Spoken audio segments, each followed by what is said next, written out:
Hello, everyone. Welcome to the Kerrville Weekly News Roundup, hosted by the Texas Hill Country Podcast Network. Yours truly, Andrew Gay and Tom Fox in the studio today, run over our top news picks for the week. As always, Tom, why don't you do the honors and kick us off? What you got for us this week?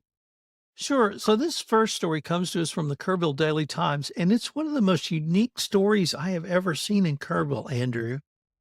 A stained glass window was created in 1983 by Tivy high school student Masha Ru- Rukina, and she was 17 at the time. It's a fabulously beautiful piece of stained glass, but it turns out that's just a part of the story. First of all, to have a woman of 17 create something like this is just stunning. But even more so is her personal history. She was born in what we used to call the Soviet Union. And her parents, her father died under, quote, mysterious circumstances, end quote, and her family was expelled from the Soviet Union. And her mother's name was Galina Popova. And Galina Popova and her three children were stripped of their Soviet citizenships. They were shipped to Vienna. From there, they applied for U.S. visas and they were granted visas, and they moved to an area of New York City called Hell's Kitchen. From there, they got to Kerrville, and not quite sure how all of that occurred, but they did. Russian born, formerly Soviet born, Masha is in school in Kerrville, of all places. And her mother's an artist who works in glass, and she is also an artist who works in glass. And she created this, got funds, and they put it up at the old Tivy High School library. It was moved to the new Tivy High School when it was constructed. All of this is made even more poignant because Masha died when she was 22. Hmm. So she's not around to celebrate this, but her sole remaining sibling, her brother, came back to Kerrville to rededicate this. And it's in front of the new library. And along with our superintendent, Brent Ringo, the librarian who really headed this effort, and her brother rededicated this. If you happen to have a copy of, or can find a copy of the Thursday Kerrville Daily Times, there's a great picture on it, certainly on the online edition too. And I would ask you just to look at it think about, like I said, a 17-year-old girl creating this. That was really, I've not seen anything like that in Kerrville. That was my first story. My second one, a little more poignant, as Kerrville Pets Alive is seeking foster homes to facilitate the rescue and adoption of dogs and cats. Kerrville Pets Alive has been literally inundated with animals that have been either dropped at their door or released in Kerr County. And they even said this past week they had seeking foster homes for 8 puppies who were abandoned in Center Point. So I recognize we're going to have a whole conversation around getting your pet spayed, but right now Kerrville Pets Alive urgently needs foster homes to get these dogs to get them acclimated to people so they become more adoptable and give Kerrville Pets Alive the space that they need. So if there's any way you could help be a foster, that would be great. Kerrville Pets Alive would definitely appreciate it. And you'd be doing a great public service. What stories have gotten your attention this week, Andrew? Thanks, Tom. Let's start with the one that I like at the top of the list, which is the Texas Arts and Crafts Fair is this weekend at the Hill Country Arts Foundation, which is out in Ingram. A lot of people know that location because of the mini Stonehenge hinge replica that is there. My wife and I have attended this event, I think 3 or 4 years in a row. It's fantabulous, if I can use that as a word.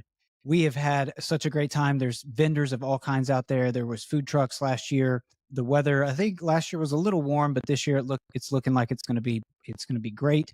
So we're really looking forward to moseying on out there this weekend and checking that out. There's everything from artisan jewelry to painters. There's arts and crafts for the kids. It's a great fair for the celebration of the arts, and it's family friendly. So be sure to check that out if you're in the area.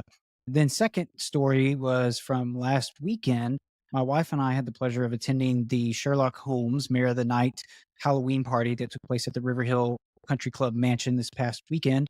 We had a great time. We dressed up as Gomez and Morticia Adams. We really tried to go all out with our costumes, but we weren't the only ones. And that was what was so cool was there's a lot of the company there was just everybody was over the top with their costumes. We saw the Lorax. We saw some homemade Star Wars costumes that were some of probably the best that I've ever seen in my life in person. They were fantastic. They actually won the costume contest, but all of this was in an effort to help raise funds and awareness of the film that CJ Goodwin is putting out, the Sherlock Holmes Mayor of the Night, that we are also helping him create this podcast called Into the Darkness. So be sure to check that out if you haven't. So anyway, we were able to participate in that this past weekend. So it checked a lot of boxes for us. We were happy to participate in that, and it was a successful event. But that was number two. Number three is movies in the park. So the city there's a survey up right now that you can find online through, I think I found it on the Hill Country Community Journal's website, but you can find it on social media as well. But it's a QR code or a link that you can click on and give feedback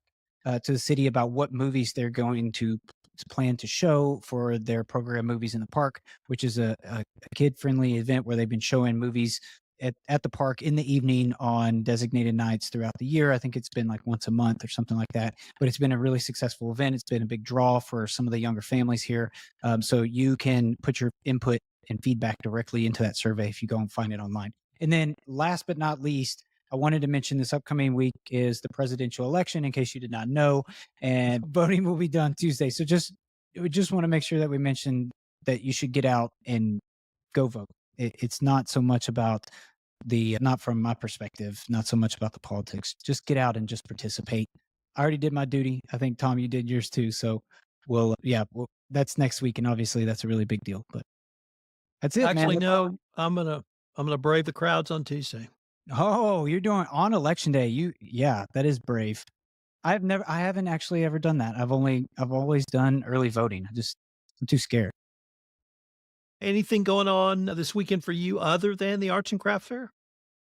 No, I think that's it. We're going to be resting up, like I said, because we were at the Halloween party last weekend, and then we had back-to-back weeks where we had 3 or 4 events a week. So we are looking forward to resting this weekend. Unfortunately, the University of Texas is off, so you won't be able to sit in and watch UT. Penn State has a huge game against Ohio State, so that will be on my television. But there are a couple of events I wanted to highlight. The first is a swap meet at the Hill Country Youth Event center? Event Center. Yes. Yes, it's the Didn't we move November it to one. Ag Barn. Ag Barn. Check that out. It's always a lot of fun. And ramping up to Christmas, they always have a lot of interesting stuff. The second is the 5th annual Kerrville Cruise In Car Show. Yes, there's a car show coming to Kerrville, and check that out if you like old cars or unique cars. And I want to shout out to an event in Fredericksburg, which is the 5th annual gathering of cowboys called the Texas Hill Country Cowboy Gathering. It's over 2 days, Friday and Saturday, November 1 and 2. And it's going to celebrate the tradition of the cowboy culture with a weekend of Western music, cowboy poetry, and storytelling. It's a part of certainly our heritage here in the Hill Country. And kudos to Fredericksburg for having the 5th one. We don't often shout out to events in Fredericksburg, but I wanted to shout out to that one, Andrew.